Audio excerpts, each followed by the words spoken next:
Hello students, स्वागत है आपके चैनल एनसीईआरटी हल्ला में। और मैं हूं आपका दोस्त मिस्टर एमएस। तो आज आपके लिए जो चैप्टर लेकर आया हूं वो है आपका ए लिटिल फिश स्टोरी, एक छोटी मछली की कहानी। तो बड़े गौर से सुनना।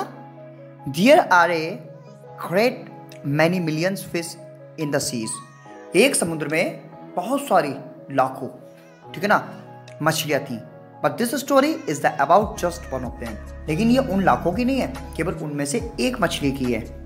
एंड वेरी स्मॉल वन, वो बहुत छोटी थी। एट दैट, उसकी है। Now this little fish had everything in the sea. उस मछली के पास समुद्र में सब कुछ था। Him contented but he was not happy. मतलब जो भी उसे चाहिए था सब कुछ था, लेकिन वो खुश नहीं थी। You will laugh when I tell you. आप हंसोगे जब मैं उसकी कहानी बताऊंगा आपको, मतलब कि उसके बारे में बताऊंगा कि वो किस बात पर अनहैप्पी है। Because he was very so small, क्योंकि वो बहुत छोटी है, इस मारा वो दुखी है।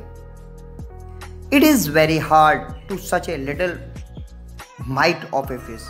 अब it is very hard to be such a little mite fish, he would say over and over again. मतलब ऐसी फिश को मतलब कि एक प्रकार से बार बार कहते रहना, मतलब कि उसको संतुष्ट करना बड़ा ही मुश्किल है। क्योंकि वो हमेशा कहती रहती थी, if I were only a larger, यदि मैं थोड़ी बड़ी होती, हाउ मच हैप्पियर, मैं कितनी खुश होती।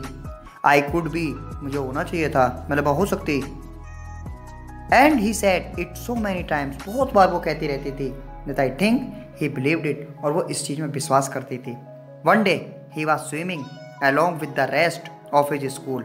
स्कूल होता है, मछलियों का जो झुंड होता है उसे स्कूल कहते हैं। तो ठीक है, तो एक दिन वो स्विमिंग कर रही थी अपने बाकी मछलियों के साथ। एंड थिंकिंग, और इसी बारे में सोच रही थी। नो डाउट अब आपको पता ही लग गया होगा किस बारे में सोच रही होगी वो। How much more the larger fish had to be thankful for than he. ये जो बड़ी बड़ी मछलियां हैं वो जो कितनी अपने आप को धन्यवाद देती होंगी जो भी हो।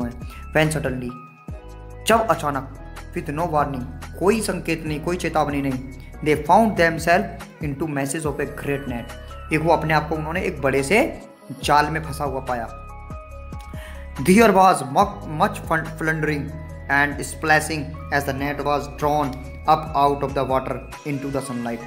जैसे जैसे वो नेट मतलब कि ऊपर सनलाइट के लिए जो जितनी भी सूरज की चमक थी उसके ऊपर को जैसे ही वो जाता जा रहा था, उनके अंदर उतना ही ज़्यादा मतलब कि छटपटाहट और वहाँ से निकलने की एक प्रकार से जद्दोजहद चलने लगी।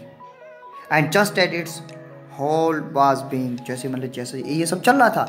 एम्प्टेड इनटू द बोट, जैसे वो मतलब कि उसको बोट की तरफ वो एम्प्टेड मतलब खाली करने के लिए लेके जा रहे थे। The smallest fish in the school wriggled through the mesh. वो एक साथ मतलब कि लहरें मारती हुई उस नेट से मतलब बाहर निकल गई। And slipped back into the cool clear water, और एक साथ वो उस समुद्र में मतलब कि गिर गई। एक साथ वो मतलब कि समुद्र में मतलब कि जो क्लियर वाटर में सब साफ पानी में वो आ गिरी।